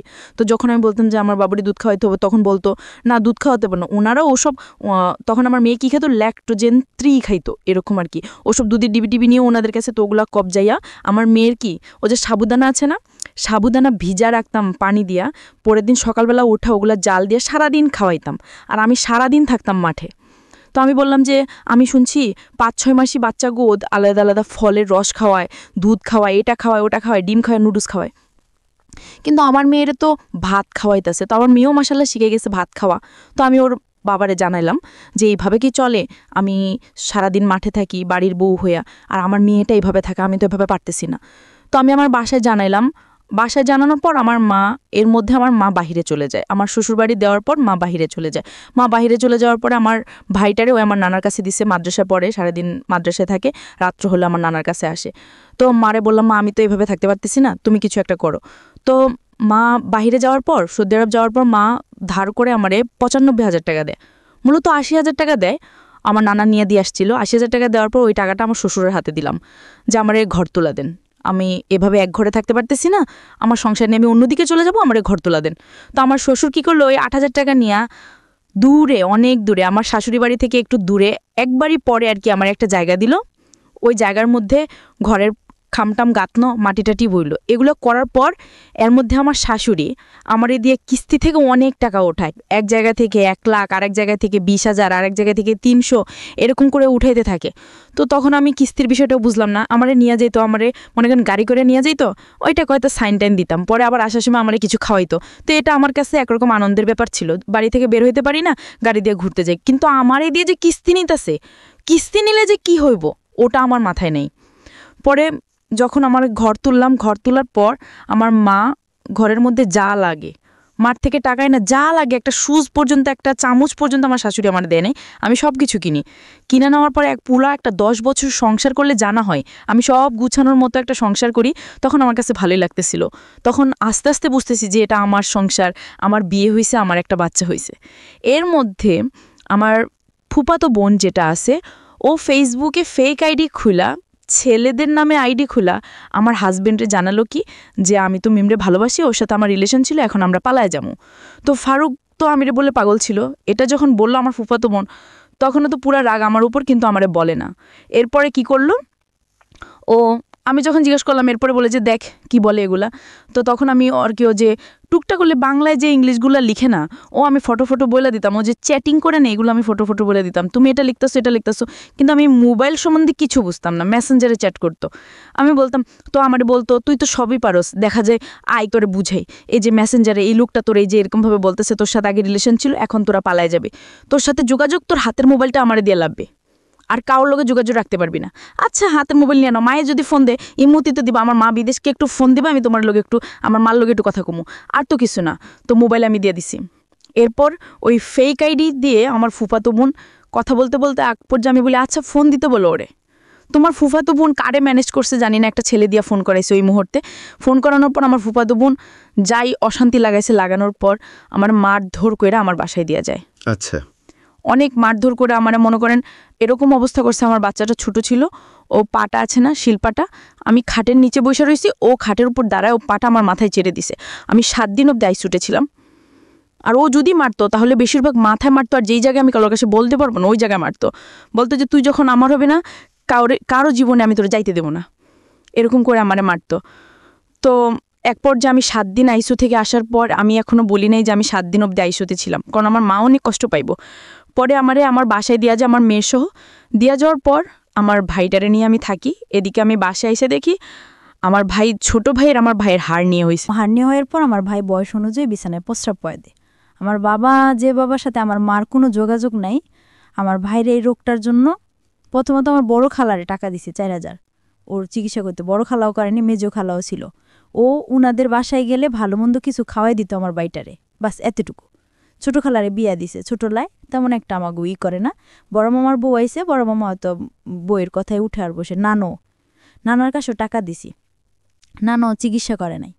শেষে না পাইরা আব্বুরে কল দিছে, নাম্বার জোগাড় করে কল দিয়ে বলতেছে যে আমার ছেলে অসুস্থ, আমার ছেলে চিকিৎসা করে। আব্বুরেও টাকা দিছে, মোটা অঙ্কের টাকা দিছে সবাই, কিন্তু কেউ চিকিৎসা করেন।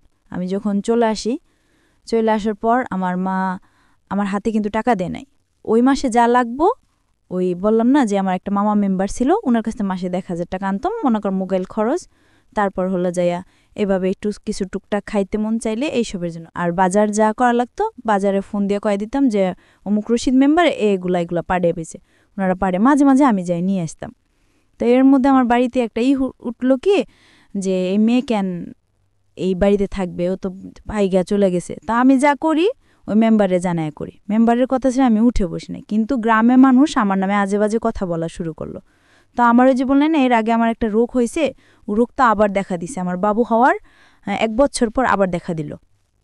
দেখা দেওয়ার পর ও রোগটা নিয়ে আমি অনেক দৌড়াদৌড়ি করতেছি, কবিরাজ বাড়ি, ডাক্তার কাছে, নারায়ণগঞ্জ ডাক্তার, ঢাকার আয়সা দৌড়াদৌড়ি করতেছি। তো তখন আমার মেয়েটারে আমার ছোটো ভাই রাখতো, আমি একা একা দৌড়াদৌড়ি করতাম। তো সবাই বলতো এই মেয়েটু আবার কোনো ছেলের সাথে চক্কর আছে, নয়তো এত রাত্রে এম বাড়ি ফিরে রাখবো যে 8টা, এই 8টা বাজে সকালবেলা যে 8টা বাজে আসে বা বিকালবেলা যে রাত্রের 8টা বাজে আসে, এইসব বলাবলি করতো। তা আমি বলতাম যে আমি এক জায়গায় গেছি, ওই জায়গায় আমার দেরি হইতেই পারে, ডাক্তারের বিষয়ে সিরিয়াল আছে, কত কিছু আছে, বা রাস্তায় জ্যাম ট্যাম থাকে, দেরি হইতেই পারে। তো আমি যে সময় যদি দেরি হইতো ওই মামারে জানাই দিতাম যে মামা আমার আসতে দেরি হইব, বা মামা আমি আয়সা বসছি। তো ওই মামা সব কিছু ওই দিক দিয়ে ঠিকই আছে, মামা বাগনি এদিক দিয়ে ঠিকই আছে, মেম্বার আর আমি ঠিকই আছি। আর আমার মা যে কোনো সমস্যা হয় আমার মা আমার ওই মেম্বার মামার লোকে শেয়ার করতো, পরে আমার মামা সব কিছু জানতো। কিন্তু এদিক দিয়ে আমার বাড়িতে এরকম মামারে নিয়ে অনেক বড় একটা ঝগড়া হয় যে আমি অন্য ছেলে নিয়ে ঘুরতে যাই, আমার মেয়েরে আমার ছোটো ভাইয়ের কাছে রাইখা, আমার ভাই অসুস্থ, আমার ভাইয়ের কাছে রেখে যাই। তো এক পর্যায়ে আমি বললাম যে মা আশা করে তো আমার ভাই আর তো অনেক অসুস্থ, ওর তো অপারেশন করা লাগবো। আমি মারে না জানাইয়া আমার ভাইয়ের এক্সরে করাই, রক্ত পরীক্ষা টরীক্ষা যাওয়া লাগে করাইছি। করানোর পর মারে বললাম, মা আবার ওই মামারে বলল, মা বলল যে ওর হাতে টাকা দিস না, কিন্তু কোন জায়গায় অপারেশন করব ওই জায়গায় তুই টাকা দিবি, কিন্তু আমার হাতে টাকা দিতে না পারলো। তো আচ্ছা ঠিক আছে, আমার হাতে টাকা দিত না। পরে আমার গাড়ি দিয়ে যে জামু ওই টাকাটাও আমার কাছে নেই, পরে মানুষের থেকে ধার টার করে নিয়ে গেলাম। যাওয়ার পরে ওদিকে যায় ভাইয়ের অপারেশনটা করাইলাম। তখন একটা আল্লাহর বান্দা, শুধু আমার বড় খালা গেছে, যারে আমার মা 40,000 টাকা দিছিল শুধুমাত্র আমার ভাইয়ের অপারেশনের জন্য। ওই ব্যক্তি ওখানে যাইয়া আমার ভাইরে মনে করেন অজ্ঞান কইরা ডক্টর, আমার ভাই তখন আর কি একটু হেংলা ট্যাংলা টাইপের ছিল, ওর ইঞ্জেকশন দিয়া ডাক্তার বের হয়ে বসে করছে আমি অপারেশন করতে পারবো না। দৌড়াতে গেলে আমার ভাইয়ের মরার অবস্থা, আমার খালায় উপরে ঘুমায়। আর আমার ভাইয়ের জন্য যে 500 টাকা ধার করে নিয়েছিলাম, তো হার্নিয়া হয়েছিল, লুঙ্গি লাগবে অপারেশন করতে, লুঙ্গি কিনছে ঠিকই, 100 টাকা দিয়ে লুঙ্গি কিনছে ঠিকই ফুটপাথ থেকে। বাকি যা টাকা ছিল উনি ওনার নাতিনির, বড় মেয়ের যে নাতিনি আছে নাতিনিদের জন্য জামা কিনছে। সামনে যে কি হইব ওটা আর ভাবে নেই, তাই সে ঘুমাইতেছে। তো আমি যাই বলতেছি খালা অপারেশনে তো বন্ধ করে দিছে, আমার ভাই তো খারাপ অবস্থা, আমার ভাই তো মরে যাবে, আমার মেয়েটা আমার কোলে আছে। এ মেয়ে নিয়ে আমি আমার ভাই নিয়ে দৌড়াদৌড়ি করতেছি।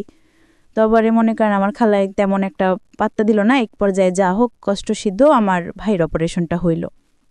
অপারেশনটা হওয়ার পর ভাইটা নিয়ে কিছুদিন পর আমার হাজব্যান্ডের সাথে আমার যোগাযোগ হইল।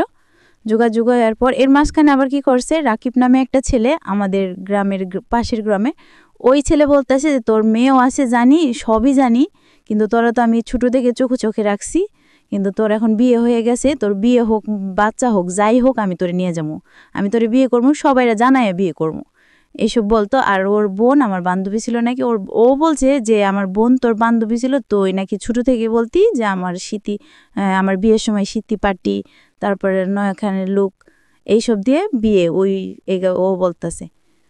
পরে মনে করেন ওই ছেলে পাগলের মতো ছিল, ওই ছেলের মা ও হাতে পায়ে ধরা কান্নাকাটি এসব না মাথায় না নিয়ে যখন ফারুক আবার আমার সাথে যোগাযোগ করা শুরু করলো, তখন আমি আবার ফারুকরে বললাম, আচ্ছা ঠিক আছে তুমি আয়সা আমায় নিয়ে যাও। তা আমার ভাইয়ের অপারেশন হয়েছে 2 মাসও হয় নাই, নিয়ে গেলাম। ওখানে যেয়ে আমার ভাইয়ের ঔষধ বন্ধ, ওই যে আমার স্কুলে ভর্তি করেছিল ওটা তখন আমি আবার বললাম যে আমি শুরু করি, মোটামুটি শুরু করতেছি। তখন আমার ভাই ছোট, আমার ভাই তো অপারেশনের মানুষ, একটু একটু কিছু খাইতেই চাই। তখন আমি আলাদা করে চলে গেলাম, আমার সংসারে আমি চলে গেলাম। তখন অনেকটা ভালো একটা দিক ছিল আমার, মনে করেন 3টা মাস আমি যেমন জান্নাতের মধ্যে ছিলাম, এরকম আমার মনে হয়েছে আমার স্বামী, সংসারে ভাই, আমার মেয়ে নিয়ে অনেক ভালো একটা দিক ছিল ফারুকের। পরে 3 মাস পর কি হলো, ওর মা ওরে কি বুদ্ধি দিছে জানি না, 3 মাস পর ও হঠাৎ একদিন রাত্রে আমার ভাই বলতেছে যে আপু তোমার ঘরে কারেন্ট গেছে, গরম লাগতেছে, আমি তোমার শ্বশুর ঘরে যাই শুই।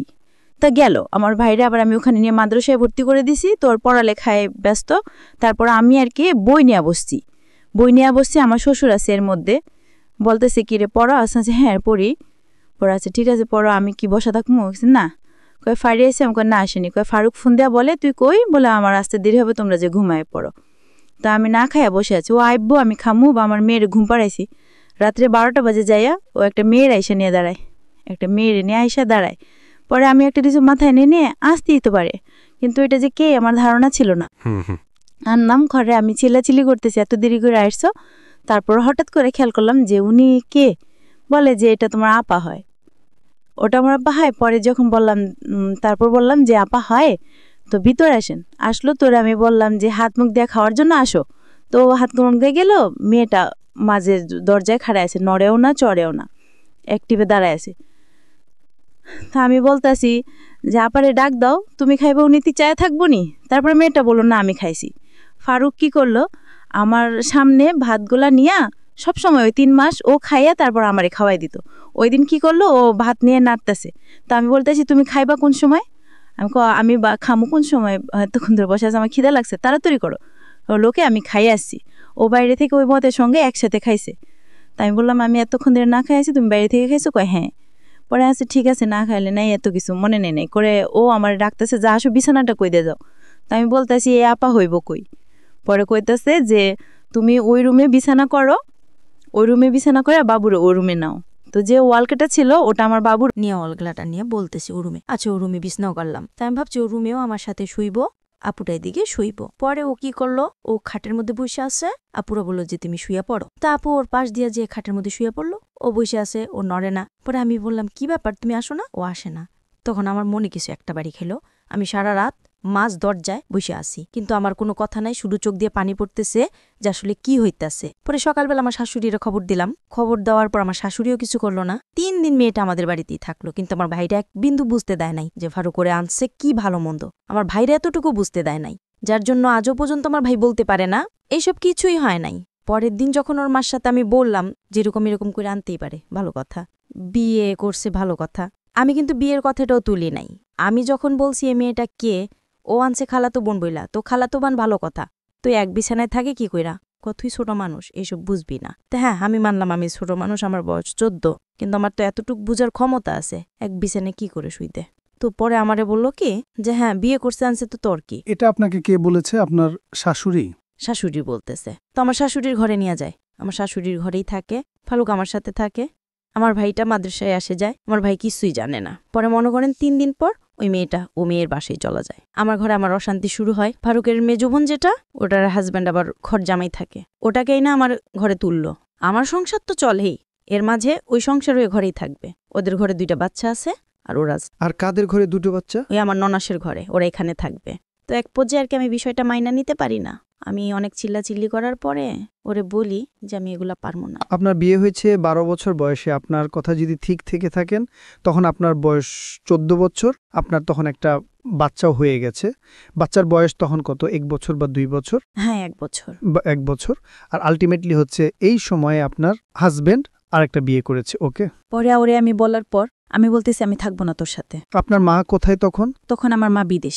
তখনও বিদেশ। আচ্ছা। তখন আমারে যখন অনেক মারধর করে আর কি, পরে এক পর্যায়ে আমার অনেক মারে আর কেউ বলতেছে তোরে পাগল বানাই দিমু, তোরে পাগল বানাই ছেড়া দিমু। তারপর আমি কি করলাম, মায়ের খাইয়া সকালবেলা উঠা ওরা আমি বললাম তুমি আমার এরকম করে মারতে পারলা? আমি তো তোমার কাছে ইচ্ছা করে আসি নাই।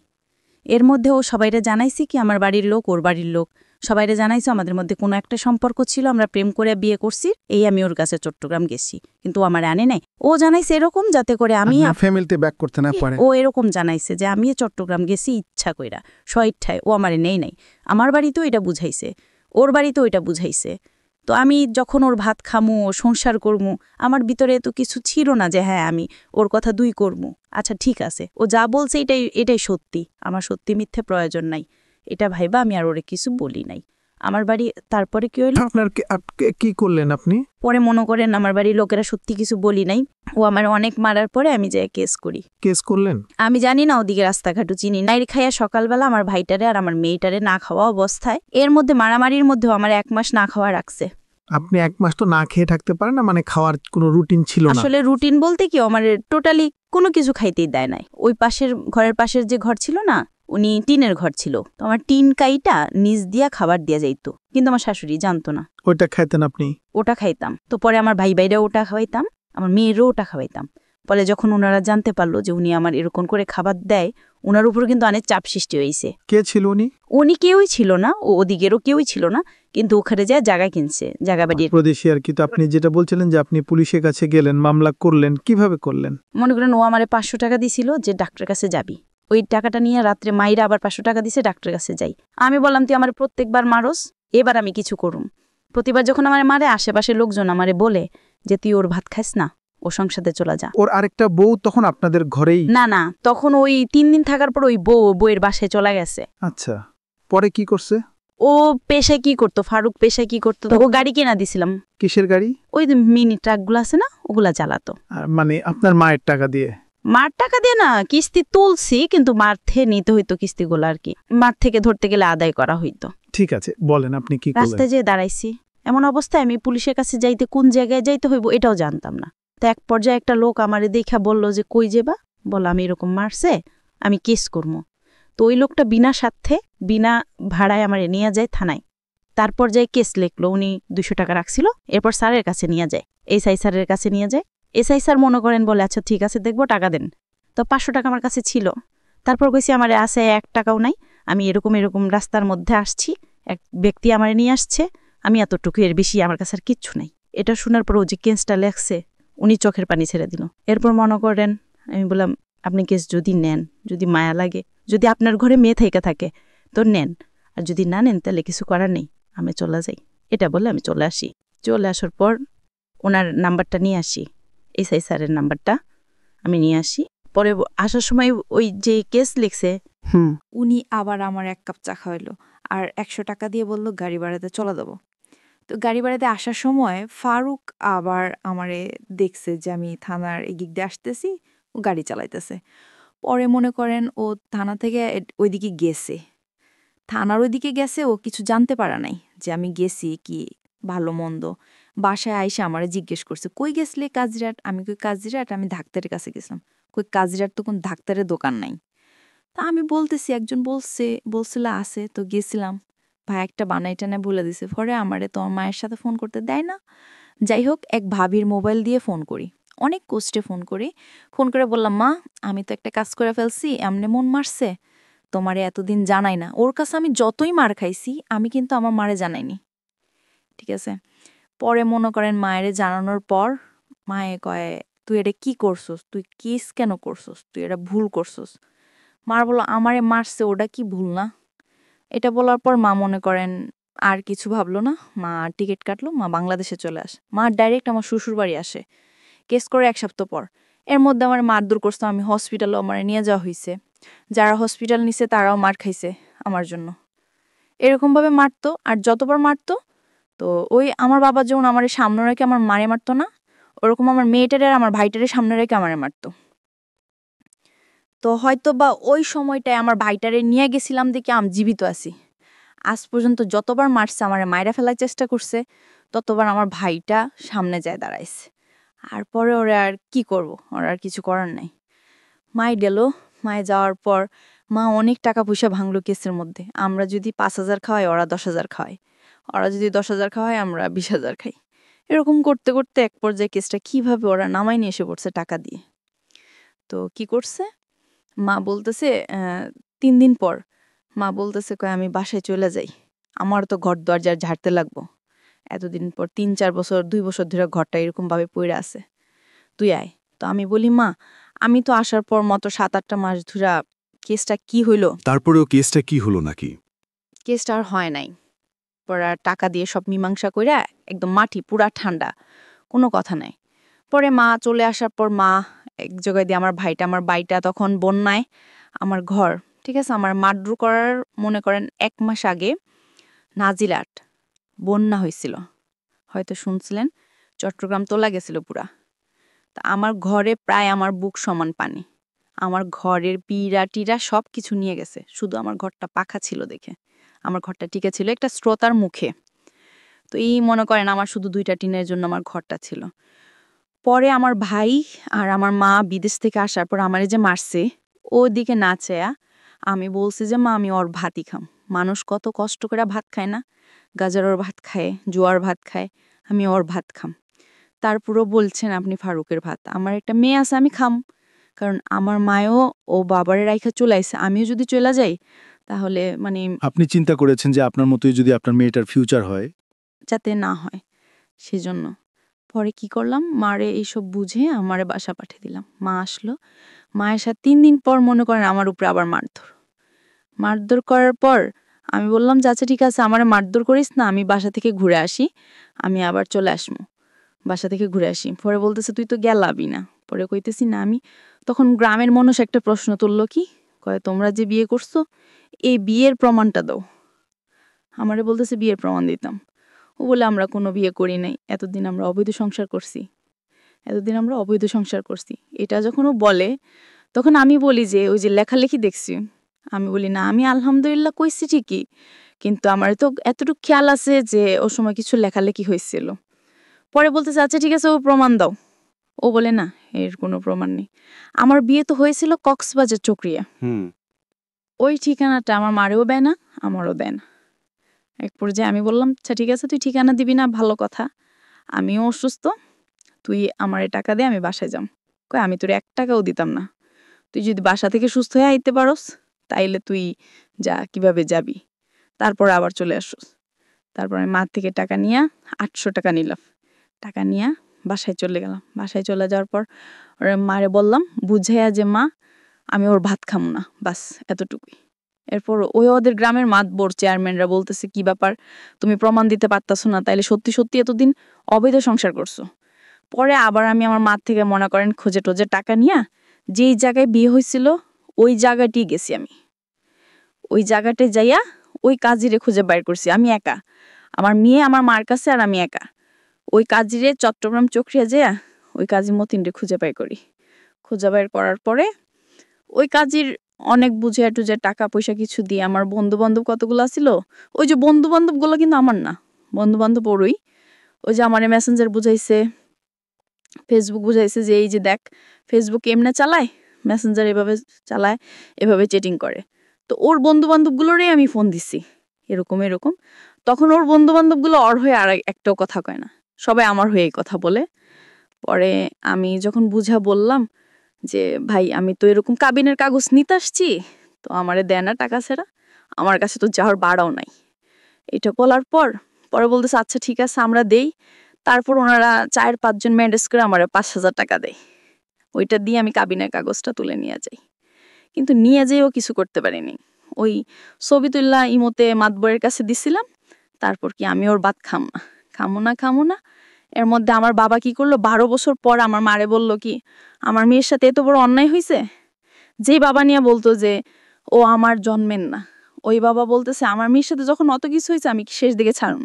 ও আমার বাবার দোকান ভাগ জুড়াই এই গুলাই কইরা আমার মারে আর কি একটু রকম পটাইলো।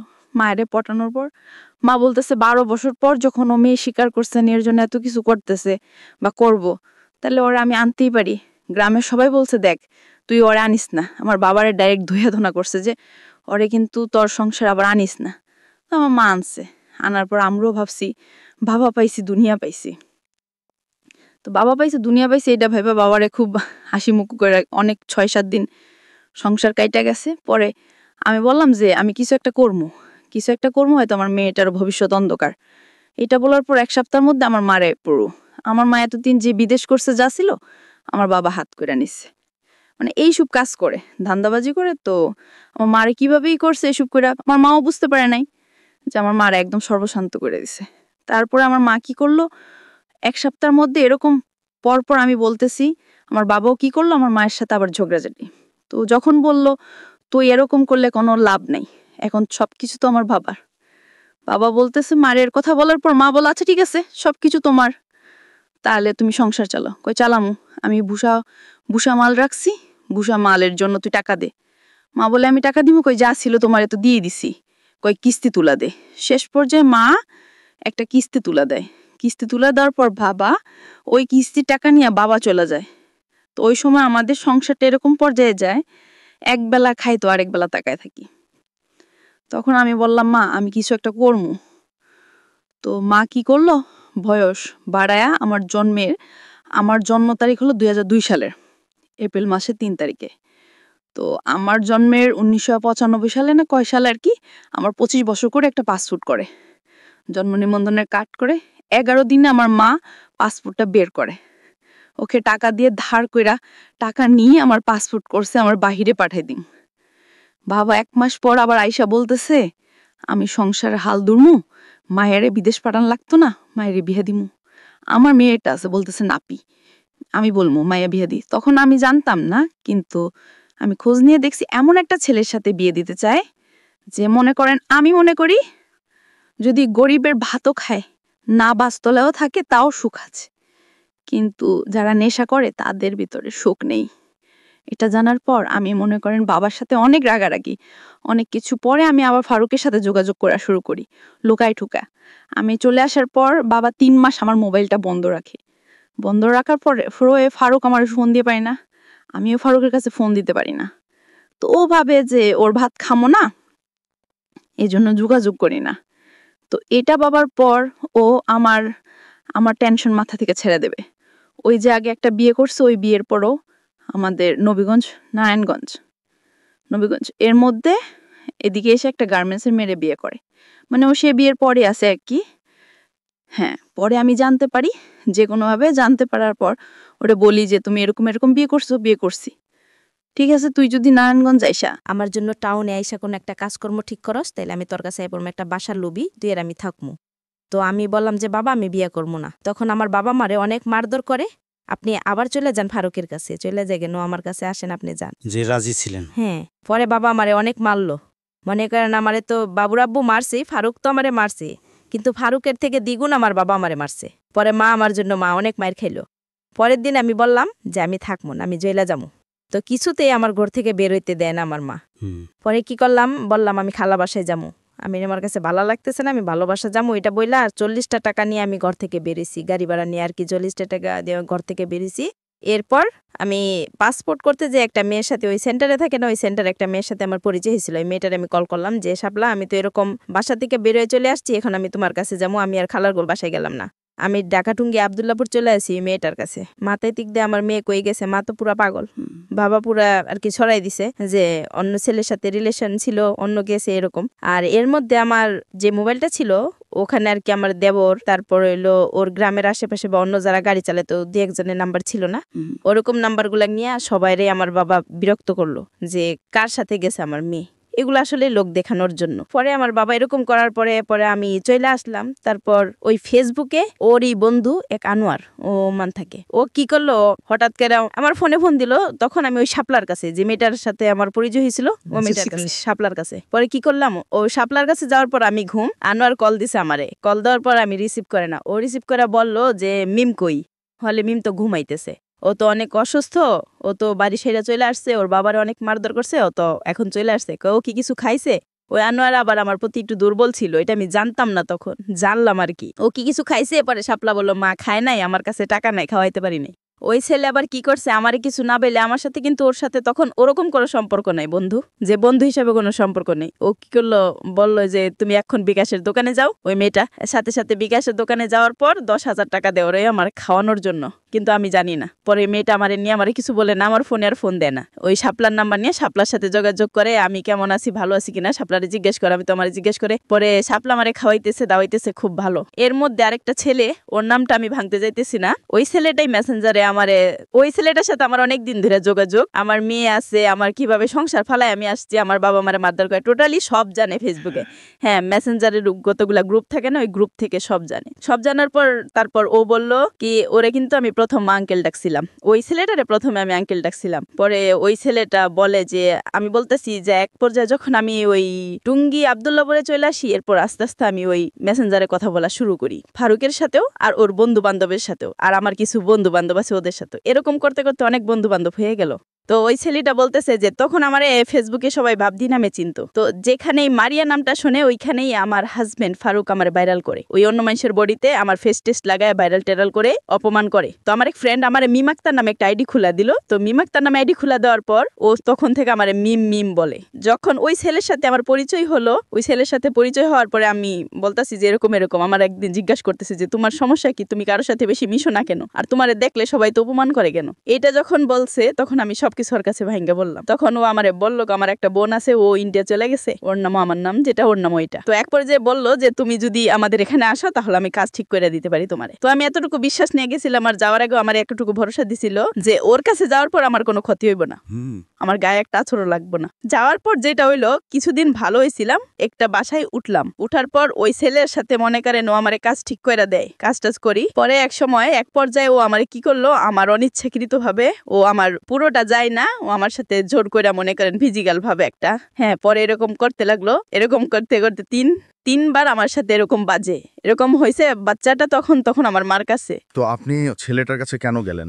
ওই ছেলেটার কাছে তো আমি যাই নাই, ওই যে আমি টুঙ্গি চলে আসি, আমার বাচ্চা টাচ্চা বাবা মা সব ফালায় রাইখা, টুঙ্গির থেকেও আমার বললো যে তুমি এদিকে আসলে নাম গোজা, আমি বর্তমানে কিছু করতেছি না। বর্তমানে হাজবেন্ডের সাথে আপনার কোনো ফারুকের সঙ্গে কোনো সম্পর্ক না। আচ্ছা, আর এখন আপনার কিভাবে চলে? আপনার বাচ্চাটা কোথায় থাকে? আমার বাচ্চাটা আমার মার কাছেই থাকে, আমিও আমার মার কাছেই আছি। আর আমি চলে যাওয়ার পর, আমার বাবা বাসা থেকে তাড়ানোর পর এর এক সপ্তাহ পর আমার বাবা নিজেও চলে যায়।